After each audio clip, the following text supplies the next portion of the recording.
Good evening everyone. Audio video clear है आप लोगों तक?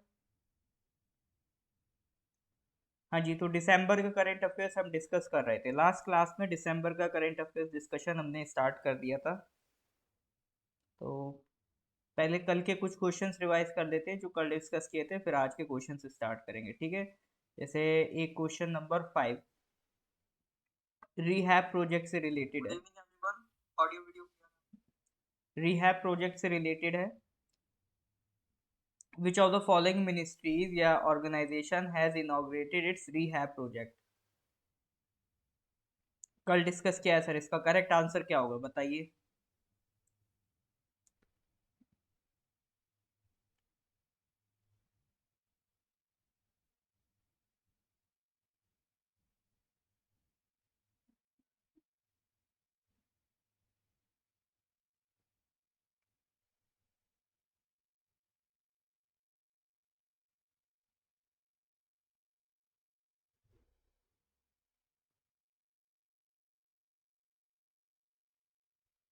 बिल्कुल डी आंसर होगा। हाँ जी sir, KVIC khadi and village industries commission पढ़ा था कल हम लोगों ने। ठीक है जी, तो 10 क्वेश्चंस डिस्कस कर लिए थे टिल लास्ट क्लास, ठीक है। ये लिस्ट याद है? ये ध्यान रखना, 14 इंडियन एलिमेंट्स है। इंटेंजिबल कल्चरल हेरिटेज जो यूनेस्को की इंटेंजिबल कल्चरल हेरिटेज की लिस्ट है, उसमें इंडिया के कितने हेरिटेजेस हैं? 14 हैं, ठीक है। Latest one is Durga Puja इन कोलकाता, 2021 में ऐड हुआ था। ये लेटेस्ट एडिशन था, इसके बाद अभी कुछ ऐड नहीं हुआ है। चलो जी, तो I think last question was question number 10, global minority index से रिलेटेड था, ठीक है। नेक्स्ट, आज के क्वेश्चन स्टार्ट करते हैं। Question number 11, recently scientist have discovered two new minerals. देखो ये बड़ी चीज़ है, मिनरल्स रोज रोज नहीं मिलते हैं ना, तो ये सालों में, कई सालों में एक बार मिनरल्स डिस्कवर होते हैं। तो दो मिनरल्स हैं, इलाइट और एल्किंस टेंटोनाइट। एल्किंस टेंटोनाइट दो मिनरल्स मिले हैं। तो वो किस कंट्री में पाए गए? Nigeria, Somalia, Kenya, Morocco. अभी साइंटिस्ट ने दो जो नए मिनरल्स डिस्कवर किए हैं, तो वो किस कंट्री में डिस्कवर किए हैं? Nigeria, Somalia, Kenya, Morocco. अच्छा, अगर मैं आपसे बोल दूं कि वो कंट्री हॉर्न ऑफ अफ्रीका का पार्ट है, तो क्या आप करेक्ट आंसर बता पाएंगे?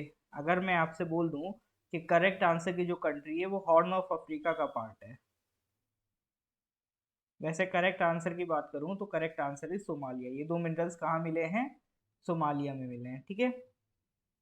सोमालिया किसका पार्ट है? Horn of Africa. Horn of Africa क्या है? अफ्रीका में इस तरह से एक हॉर्न निकला हुआ है। तो इस रीजन में जो कंट्रीज होती हैं, चार कंट्रीज है जिन्हें हम सीड के नाम से पुकारते हैं। सीड बोले तो सोमालिया, इरित्रिया, इथोपिया, जिबूती, ठीक है। तो ये चार कंट्रीज इस रीजन में लाई करती हैं। तो ये चार कंट्रीज क्या कहलाती हैं? Horn of Africa. ये वर्ड ध्यान रखना, ठीक है, बहुत इंपॉर्टेंट है। हॉर्न ऑफ अफ्रीका अगर पूछे तो ये चार कंट्रीज याद रखना। सीड कौन कौन सी? एक तो सोमालिया हो गई, दूसरी हो गई एरित्रिया, तीसरी हो गई इथोपिया, और लास्ट वन इज जिबूती, ठीक है। ये चार कंट्रीज किसके पार्ट है? Horn of Africa. ध्यान रहेगा कि नहीं रहेगा? यस और नो? हाँ जी सर। आज थोड़ा सा हम लोगों ने स्पीड में स्टार्ट करा है, क्योंकि आज क्लास लेने में लेट हो गया, तो इसलिए थोड़ा सा स्पीड मैंने आज शुरू में मेंटेन कर दी, ताकि अपने क्वेश्चंस टाइम पे कंप्लीट हो जाए, ठीक है। चलिए सर, बेहतर है, तो फिर आगे बढ़ते हैं। क्वेश्चन नंबर 12 पे आ जाते हैं। Which of the following countries will assume the chairmanship of Wassenaar arrangement from 1st January 2023? 2023 1 जनवरी से वासेनार अरेंजमेंट की चेयरमैनशिप किस कंट्री के पास होगी या है अभी 2023 में? ऑस्ट्रेलिया, आयरलैंड, इंडिया या यूएसए? करेक्ट आंसर बताइए, फिर हम देखते हैं ये वासेनार अरेंजमेंट है क्या। हाँ जी सर, करेक्ट आंसर बताइए। देखो, इंगेज जरूर करना है, मैं पहले भी कह चुका हूँ, इंगेज जरूर करें।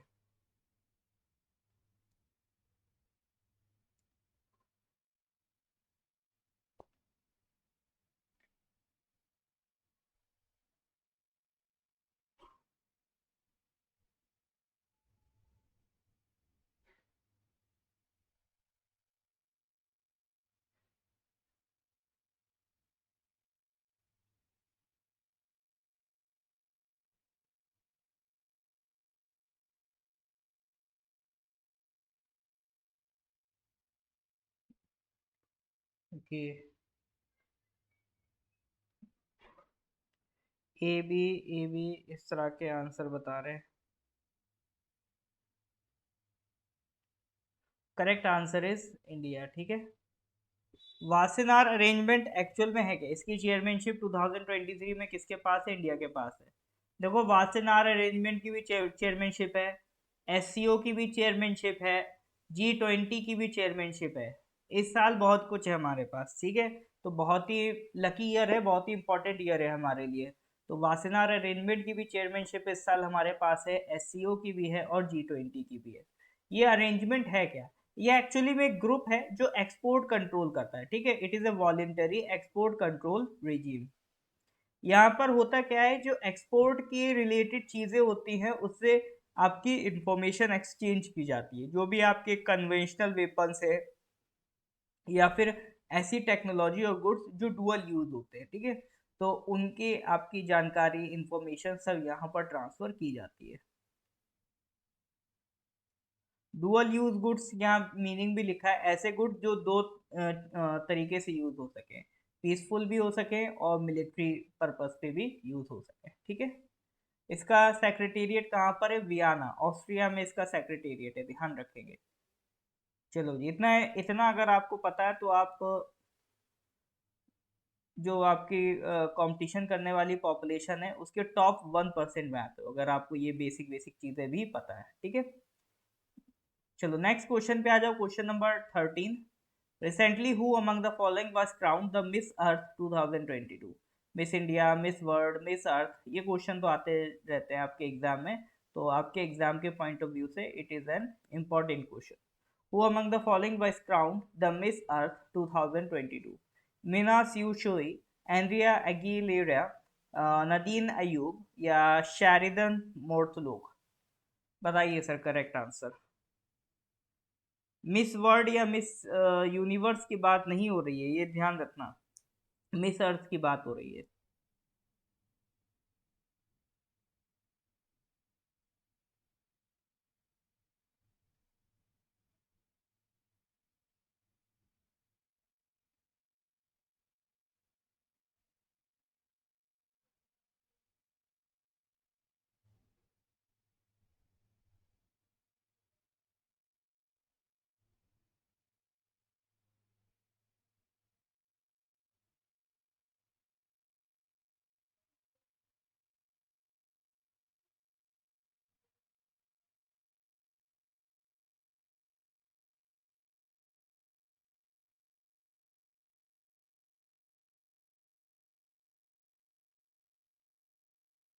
हाँ जी सर, करेक्ट आंसर क्या है? BBA। ओके, मिस अर्थ के लिए करेक्ट आंसर है मीना सुई चोई। ठीक है, हो सकता है मेरा प्रोनाउंसिएशन गलत हो, तो मीना नाम याद रख लेना। ठीक है, अपनी जो मीना जी है,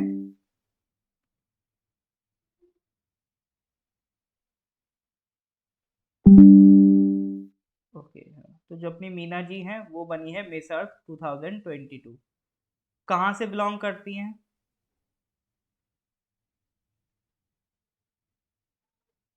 फ्लैग से समझ जाओ, south Korea.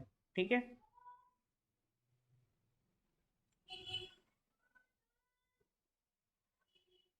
South Korea's Mina Sue Choi was crowned Miss Earth. ठीक है, मिस फायर कौन है? कोलंबिया की एंड्रिया।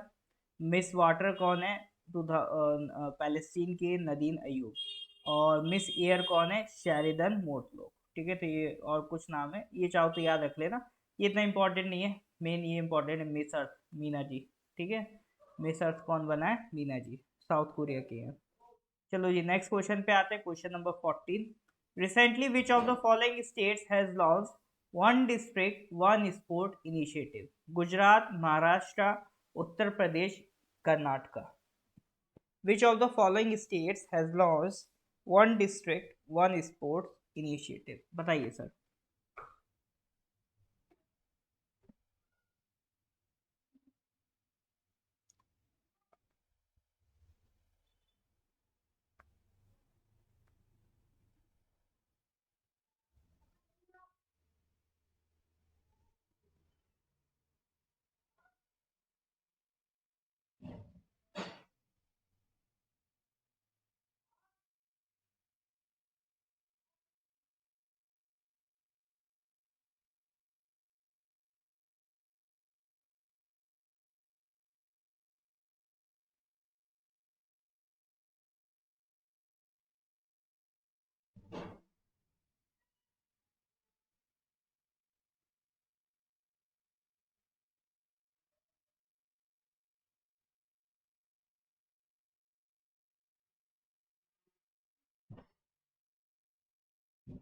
हाँ जी सर, करेक्ट आंसर क्या है? ये पे तुक्का, वन डिस्ट्रिक्ट वन स्पोर्ट। इसमें तो मतलब आप कह रहे होगे सर स्पोर्ट की बात हो रही है तो मतलब कुछ हरियाणा टाइप का स्टेट होगा, गुजरात क्या ही होगा, यूपी क्या ही होगा, मतलब शायद ऐसे सोच रहे हो आप। बट कुछ लोगों ने सही तुक्का लगाया, UP. One district one sport, ये स्कीम कहाँ की? यूपी। यहाँ वन वन वर्ड लगता है, वो या तो इंडिया की स्कीम होती है या फिर यूपी की स्कीम होती है, ठीक है। जैसे पहले आया था वन डिस्ट्रिक्ट वन प्रोडक्ट, तो इनका पर्पस क्या था? इन यूपी में जितनी भी डिस्ट्रिक्ट हैं, हर डिस्ट्रिक्ट के पास कुछ ना कुछ स्पेशलिटी है। जैसे मेरठ फेमस है स्पोर्ट इक्विपमेंट्स बनाने में, है ना। आपका अलीगढ़ फेमस है लॉक्स बनाने के लिए। तो इसी तरह से हर एक डिस्ट्रिक्ट की अपनी एक स्पेशलिटी है। तो उस डिस्ट्रिक्ट को हम उस स्पेशलिटी के अकॉर्डिंग डेवलप करेंगे, ठीक है, उनका एक्सपोर्ट उस लेवल पे बढ़ाएंगे ताकि हर एक डिस्ट्रिक्ट अपनी स्पेशलिटी के बेसिस पे सरवाइव कर पाए, ज़्यादा से ज़्यादा क्या बिजनेस कर पाए अपने प्रोडक्ट्स को लेके। तो वन डिस्ट्रिक्ट वन प्रोडक्ट के सक्सेसफुल, या जो भी सरकार ने माना हो, वन डिस्ट्रिक्ट वन प्रोडक्ट के बाद सरकार नई स्कीम लेके आई है यूपी सरकार, वन डिस्ट्रिक्ट वन स्पोर्ट। यानी हर एक डिस्ट्रिक्ट को एक स्पोर्ट पकड़ा दिया जाएगा, ठीक है। हर एक डिस्ट्रिक्ट को एक स्पोर्ट की रिस्पॉन्सिबिलिटी दे दी जाएगी कि आपको ये स्पोर्ट में अच्छा करना है, आपको ये स्पोर्ट में अच्छा करना है, जिसको मैं मानता हूँ एक अच्छा इनिशिएटिव है। इससे क्या होगा? बर्डन कम होगा डिस्ट्रिक्ट्स के ऊपर, और एक स्टेट से हम ज़्यादा से ज़्यादा स्पोर्ट्स पर्सनल्स ग्रो कर सकते हैं। वरना पता चला पूरी एक भीड़ क्रिकेट में चली जा रही है, पूरी एक भीड़ किसी एक गेम में चली जा रही है। इवन ये स्कीम एक डिस्ट्रिक्ट लेवल पे नहीं, ये स्टेट लेवल पे इम्प्लीमेंट होनी चाहिए कि सेंट्रल गवर्नमेंट को हर एक स्टेट को टारगेट दे देना चाहिए कि आप इस स्पोर्ट को संभालो, आप इस स्पोर्ट को संभालो। जब हम ऐसा करेंगे तब जाके हम ब्रॉड लेवल पे ज़्यादा से ज़्यादा स्पोर्ट्स में अपने एक्सपर्ट क्रिएट कर पाएंगे, ठीक है जी। चलो, तो ये करेक्ट आंसर था Uttar Pradesh, one district one sport, even one district one product. तो ये सारी स्कीम कहाँ से निकल के आ रही हैं? उत्तर प्रदेश से निकल के आ रही हैं। इज दैट क्लियर और नॉट? समझ में आ रहा है कि नहीं आ रहा है? आ रहा है तो sir please give me thumbs up. तो इसके बाद एक क्वेश्चन नंबर 15 का आंसर दीजिए। समझ में आ रहा है तो गिव मी थम्स अप, और give the answer of question number 15। अभी पेमेंट काउंसिल ऑफ इंडिया ने एक इनिशिएटिव लॉन्च किया है, उस इनिशिएटिव का नाम क्या है?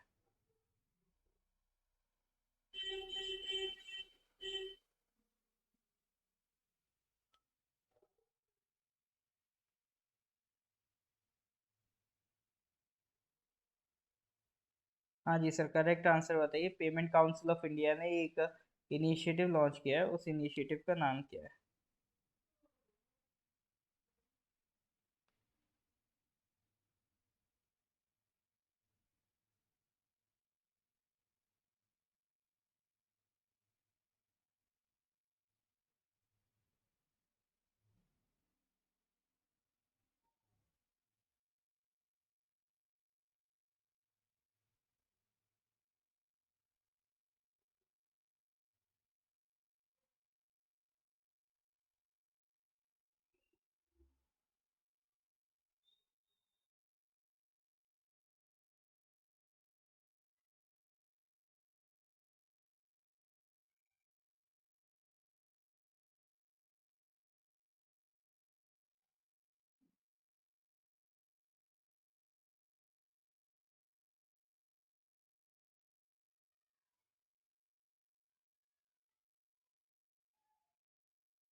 ओके,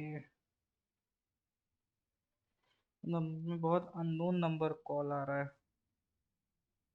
ओके, देख लीजिए, हो सकता है कंपनी वगैरह का हो।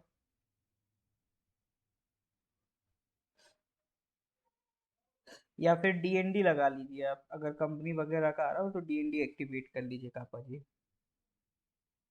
ये हो सकता है आप वायरल हो गए हो, चेक करिए। ओके सर, तो पेमेंट काउंसिल ऑफ इंडिया ने जो इनिशिएटिव लॉन्च किया है, करेक्ट आंसर है प्रोजेक्ट प्रतिमा। उसका नाम क्या है? प्रोजेक्ट प्रतिमा।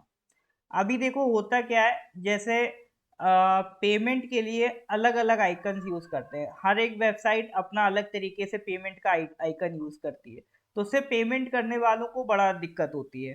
क्योंकि आपने देखा होगा कई फ्रॉड वेबसाइट्स होती है ना, उसमें आपकी बहुत सारी, मान लो ऐसा लिखा होगा फ्री, और वो आपको किसी क्या कहते हैं पेमेंट ऑप्शन पे ले जाएगी, या कोई भी लिंक कहीं भी ले जा रही है। तो ये क्लियरिटी नहीं हो पाता है कि एग्जैक्टली पेमेंट करने की लिंक कौन सी है। ठीक है, या फिर कहीं पर मान लो आपको कुछ पे करना होगा, कोई अमेजोन की वेबसाइट खुली होगी फर्जी सी, उस पर पे करना होगा तो लिखा तो पे होगा, बट वो आपको कहीं और दी जाएगी। तो ये सब चीजें खत्म करने के लिए सरकार एक इनिशिएटिव लाई है, वो पेमेंट काउंसिल ऑफ इंडिया का इनिशिएटिव है। Payment council of India works under mandate of RBI. ठीक है, तो इनका इनिशिएटिव है प्रोजेक्ट प्रतिमा, कि जहां पर भी पेमेंट का ऑप्शन होगा उसके लिए एक यूनिक आइकन होगा। मान लो कुछ इस तरह से एक आइकन होगा, जो भी होगा, अभी फाइनल आइकन नहीं आया है, जब आएगा तो वो भी हम देख लेंगे। तो एक यूनिक आइकन होगा पेमेंट करने के लिए, तो उससे क्या आपको कंफ्यूजन नहीं होगी कि अगर ये आइकन है तभी पेमेंट करना है, ये आइकन नहीं है तो इसका मतलब आपको यहाँ पर पेमेंट नहीं करना है। ठीक है, चलो जी। तो बहुत खुशी की बात है, कुछ लोगों के खाते खुल गए। इसी बात पे अगले क्वेश्चन की तरफ बढ़ते हैं। Question number 16, which of the following countries has assumed the presidency of the UN Security Council for the month of December 2022? UN Security Council की मेंबर्स प्रेसिडेंसी किसके पास आई है for the month of December 2022? India, China, USA या फिर Russia?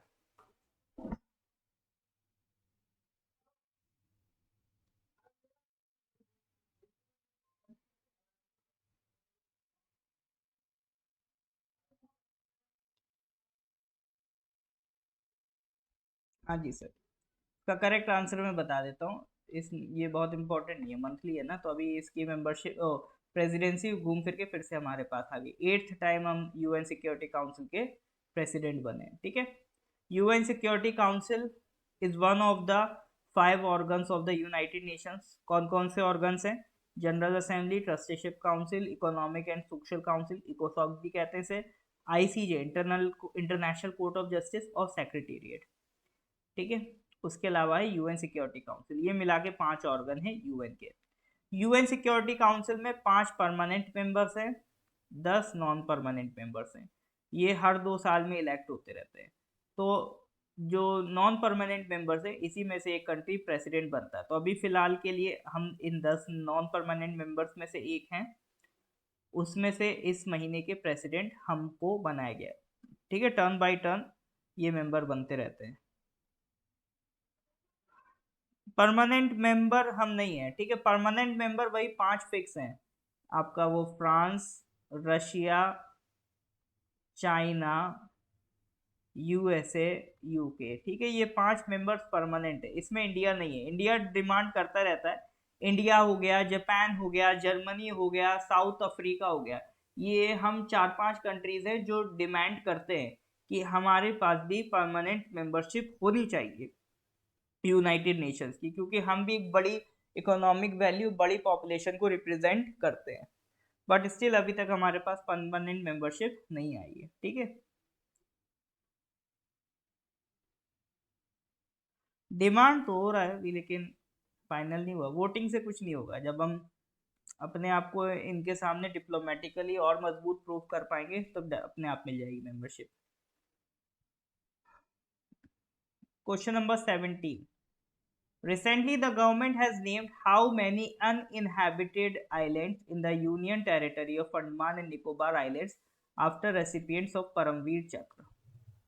तो हमारे जो देश के वॉरियर्स है, हमारे देश के जो सोल्जर्स है, जिन्होंने अपनी जान पे लड़के या जान कुर्बान करके परमवीर चक्र गेन किया है। ठीक है, तो उनके नाम पे भारत सरकार ने कहा है कि कई ऐसे आइलैंड्स हैं अंडमान निकोबार में जो अनइनहेबिटेड है, जहाँ कोई रहता नहीं है। तो उन वीरों के सम्मान में सरकार ने क्या करा है, उन आइलैंड्स के नाम रख दिए हैं। तो वही सवाल है कि कितने परमवीर चक्र रेसिपिएंट्स के नाम पे वो अंडमान निकोबार के आइलैंड्स के नाम बदले गए हैं। तो म्यूजी कह रहे हैं 15। ये तो खैर न्यूमेरिकल सवाल है, ये नहीं भी पता कोई दिक्कत नहीं।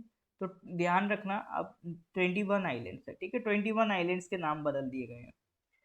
नाम क्या क्या है, जैसे धान सिंह आइलैंड रख दिया गया नाम, ठीक है। तारापुर आइलैंड रख दिया गया, करम सिंह आइलैंड रख दिया गया। तो ये टोटल आपके शैतान, मेजर शैतान सिंह बहुत फेमस रहे, उनके नाम पे शैतान आइलैंड है ना। ये आपके जो हवलदार थे, याद करो, अब्दुल हमीद, ये बहुत फेमस रहे तो उनके नाम पे हमीद आइलैंड। तो इस तरह से ये टोटल कितने आइलैंड्स हैं आपके, 21 आइलैंड्स हैं, ठीक है। तो इनके नाम ध्यान रखिएगा। चलो जी, नेक्स्ट क्वेश्चन पे आते हैं, question number 18। India is collaborating with which of the following countries on the Kaziranga project, which is a part of larger Assam project on forest and biodiversity conservation? Kaziranga project, Kaziranga project में कौन कौन participant है? नहीं, 21 याद नहीं करने, 21 याद नहीं करने, ठीक है। कितने याद करोगे? काजीरंगा प्रोजेक्ट में दो कंट्रीज मिलके काम कर रही हैं। एक तो ऑब्वियसली इंडिया है, दूसरी कंट्री कौन सी है? हाँ जी सर, काजीरंगा प्रोजेक्ट में दो कंट्रीज मिलके काम कर रही हैं, एक तो ऑब्वियसली इंडिया है, दूसरी कंट्री कौन सी है?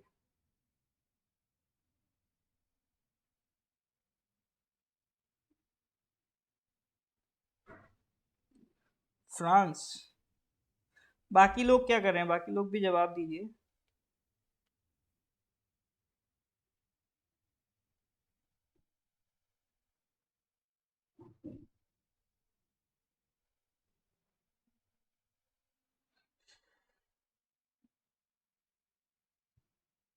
Alright, correct answer is France, ठीक है। इंडिया फ्रांस के साथ मिलकर काजीरंगा प्रोजेक्ट ऑपरेट कर रहा है।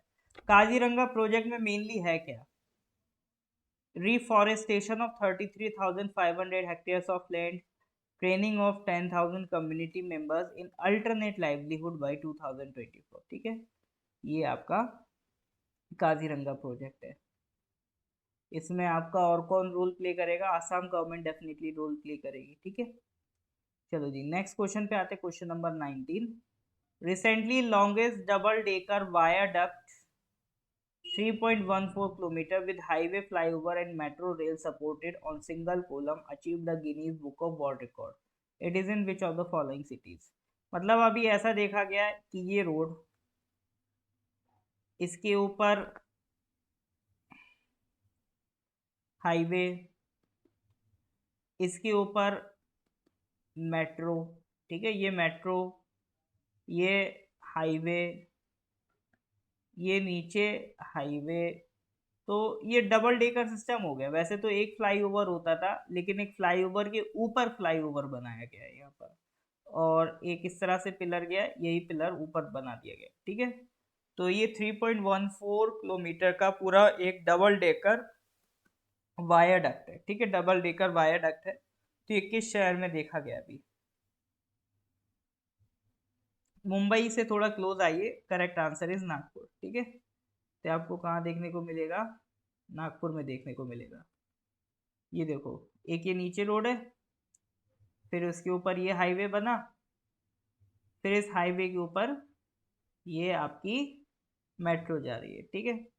वैसे इस तरह का डबल डेकर आपको सीन दिल्ली में भी देखने को मिल जाएगा, लेकिन दिल्ली में इतनी लंबाई नहीं है। ये 3.14 किलोमीटर तक स्ट्रेच गया है, ठीक है। ये स्ट्रेच कहाँ तक है? 3.14 किलोमीटर, तो एक लंबा स्ट्रेच है, इस वजह से इसका नाम है। ऐसा नहीं है ये कंसेप्ट यहाँ पहली बार आया है। रिस्की तो नहीं होगा, मतलब risky in the sense engineers ने उसका पूरा सपोर्ट स्ट्रेंथ उसी हिसाब से मेंटेन करके रखा है। इसीलिए एक पिलर, सेम पिलर के ऊपर पिलर इसीलिए बनाया जाता है ताकि स्ट्रेंथ आपकी डबल हो जाए, ठीक है। जब तक फैक्टर ऑफ सेफ्टी स्टैंडर्ड्स अच्छे नहीं होते तब तक इस तरह के प्रोजेक्ट्स को अप्रूवल नहीं मिलता है। तो अगर अप्रूवल मिला है तो इसका मतलब रिस्की ज़्यादा नहीं होगा, ठीक है। हाँ, लेकिन इसको बनाना अपने आप में बहुत मेहनत का काम है, पैसे का काम है, क्योंकि आपको सेफ्टी बढ़ानी होती है तो सेफ्टी अरेंजमेंट्स करनी होते हैं, तो उसमें ज़्यादा पैसा खर्चा होता है। चलो जी, क्वेश्चन नंबर 20 पे आते हैं। हाँ, recently which of the following has become the first in the world to use soul bound NFT tokens as a digital medal for its police officer? क्या था सर ये? कैसा क्वेश्चन, समझ में नहीं आया। देखो किसी स्टेट ने कहा है कि अब पुलिस ऑफिसर्स को वो मेडल देंगे, कैसे देंगे, डिजिटल मेडल देंगे, ठीक है। डिजिटल मेडल, मेडल कैसे देंगे, उनको टोकन देंगे और उस टोकन का नाम होगा साउल बाउंड। वो एक नॉन फंजिबल टोकन होगा, ठीक है। साउल बाउंड क्या होगा, एक नॉन फंजिबल टोकन होगा। तो ये किस स्टेट ने कहा है करने को, अभी हम सब बात करेंगे। नॉन फंजिबल टोकन क्या होता है, यहाँ पर साउल बाउंड क्या होता है, तो मैं बता देता हूँ, ठीक है। ये क्वेश्चन थोड़ा सा कॉम्प्लिकेटेड है। वैसे तो करेक्ट आंसर इज तमिलनाडु। ये डिजिटल मेडल का काम कौन स्टार्ट कर रहा है, तमिलनाडु। देखो नॉन फंजिबल टोकन क्या होता है, देखो जो हमारी करेंसी होती है ना, एक तो हो गई फंजिबल, एक होता है वर्ड नॉन फंजिबल। फंजिबल का मतलब होता है डिविजिबल, जिसको डिवाइड किया जा सके। फॉर एग्जाम्पल अगर मैं आपसे कहूं कि ये 50 रुपी का नोट है, तो आप इसको कह सकते हो कि सर मैं 20 रुपी का एक नोट, और इसको ब्रेक कर सकते हो ना 20 20 10 में, या फिर 10 10 रुपए के 5 नोट। यस और नो, आप करेंसी को क्या कर सकते हो, ब्रेक कर सकते हो। तो करेंसी क्या है हमारी, फंजिबल है। हमारी करेंसी क्या है सर, फंजिबल है। लेकिन एक करेंसी होती है नॉन फंजिबल। नॉन फंजिबल बोले तो जैसे कोई पेंटिंग है, आपने कोई काम करा और आपने कहा बदले में मेरे को वो पेंटिंग चाहिए, तो अब आप क्या इस पेंटिंग को ब्रेक कर सकते हो, ऐसा तो नहीं कर सकते ना कि नहीं चलो मैं आधी पेंटिंग अभी यहाँ यूज कर लेता हूँ, आधी पेंटिंग कहीं और रख लेता हूँ। आप इस पेंटिंग को ब्रेक नहीं कर सकते। तो ये जो पेंटिंग है आपका नॉन फंजिबल एसेट है, ठीक है। आपने मान लो कोई सॉन्ग कंपोज करके रखा, तो ये आप इसको बेच सकते हो, ये आपका एसेट है। लेकिन आप ऐसा तो नहीं कर सकते ना, आधा सॉन्ग में इधर बेच दूं आधा बाद में बेच दूं, इसको डिवाइड नहीं कर सकते। तो ये क्या आपका नॉन फंजिबल, ठीक है। ऐसे एसेट जिसको आप डिवाइड नहीं कर सकते, वो क्या कहलाते हैं आपके, non fungible. Is that clear और नॉट, यहां तक समझ में आ रहा है। गिव मी थम्स अप, ये बात समझ में आ रही, फंजिबल नॉन फंजिबल। फंजिबल जिसे आप डिवाइड कर पाओ, नॉन फंजिबल जिसको आप डिवाइड ना कर पाओ, ठीक है सर।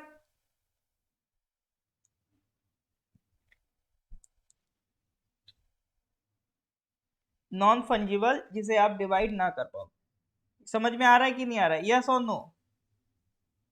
चलो जी, तो अभी क्या है, अभी एक कंसेप्ट निकल के आया है नॉन फंजिबल टोकन्स का।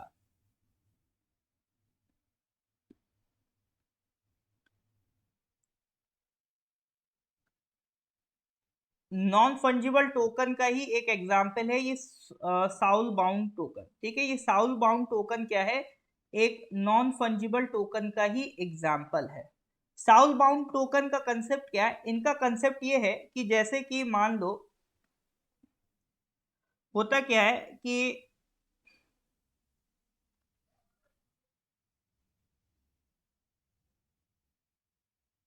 एक मिनट, जैसे होता क्या है कि अभी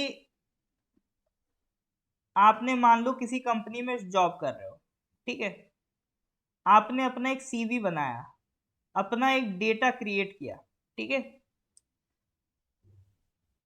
अभी आप सीवी कैसे लिखते हो कि मान लो आपने किसी कंपनी में काम किया, तो आपने कहीं से कोई अवार्ड जीता, तो वो अवार्ड आप उसमें क्या करोगे, मेंशन करोगे, अपनी डिटेलिंग उसमें क्या करोगे, मेंशन करोगे। अब लेकिन साउल बाउंड टोकन का कंसेप्ट ये है कि मान लो आपने किसी कंपनी में काम किया, और वो कंपनी आपको रिवार्ड करने के लिए क्या देगी, साउल बाउंड टोकन देगी। वो कंपनी आपको रिवॉर्ड करने के लिए साउल बाउंड टोकन देगी। तो अब आप किसी दूसरी कंपनी में जब अपना डेटा लेके जाओगे ना, तो वो कंपनी क्या होगी, आपके साउल बाउंड टोकन को देखेगी। वो आपका रेज्यूमे नहीं पढ़ेगी बैठ के कि हाँ आपने कहाँ से अवार्ड लिया है, कहाँ से क्या जीता है, आपने कहाँ कितनी रिकमेंडेशन ली है, ये सब कुछ नहीं देखा जाएगा। आपके बस ये देखा जाएगा कि हाँ आपके पास साउल बाउंड टोकन कितना है। आप जितना अच्छा परफॉर्म करोगे उसी के एवज आपको साउल बाउंड टोकन प्रोवाइड कर दिया जाएगा। अब पढ़ लो, To explain simply, these are more like how we share information about ourselves on our CVs. ठीक है? But in this case, one SAUL can be issued or attested by other SAULs. For example, a company can provide a recommendation letter for an employee as SBT. ठीक है? अगर company को किसी आपकी recommendation देनी होगी किसी को, तो वो लेटर नहीं लिखेगी, क्या दे देगी, एक साउल बाउंड टोकन दे देगी उसकी जगह. ठीक है?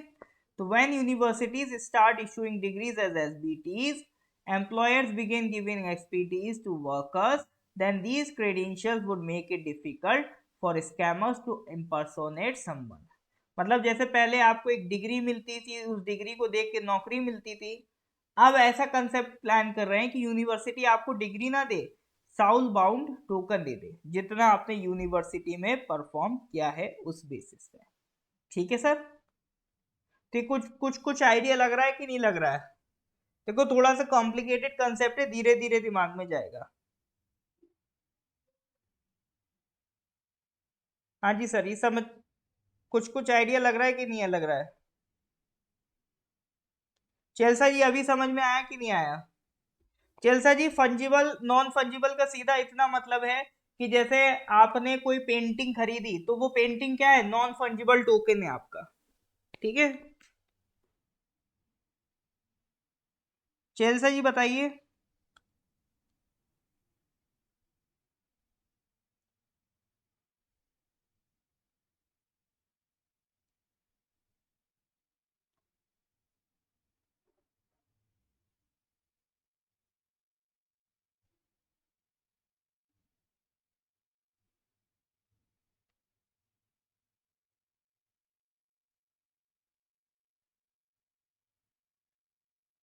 ऑलराइट, इसको एक बार और अच्छे से पढ़ लीजिए, है ना? फिर थोड़ा सा आप भी इसके बारे में सोचो, फिर नहीं समझ में आता है तो नेक्स्ट क्लास में मेरे से आप फिर डिस्कस कर लेना. ठीक है? नहीं समझ में आता तो नेक्स्ट क्लास में फिर से पूछ लेना, हम इसको दोबारा से डिस्कस कर लेंगे. कुछ टॉपिक्स ऐसे होते हैं एक बार में समझ में नहीं आते हैं, और ये उन्हीं टॉपिक्स में से. ठीक है?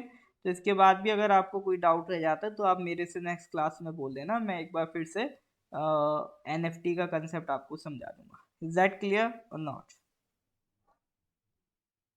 हाँ जी सर, तो यहाँ तक क्लियर है तो please give me a thumbs up.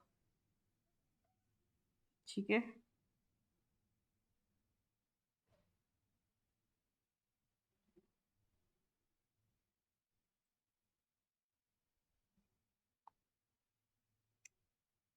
हाँ जी सर. ओके, चलिए जी, तो आज यहीं तक रखते हैं. थोड़ा सा हैवी क्वेश्चन था आज का ये. इसके आगे के क्वेश्चंस फिर हम लोग नेक्स्ट क्लास में डिस्कस करेंगे. ठीक है? थोड़े थोड़े करते हुए चलेंगे, लेकिन रेगुलर अप करते हुए चलेंगे. ठीक है सर? चलिए फिर मिलते हैं नेक्स्ट क्लास में. Till then, good bye, have a nice day.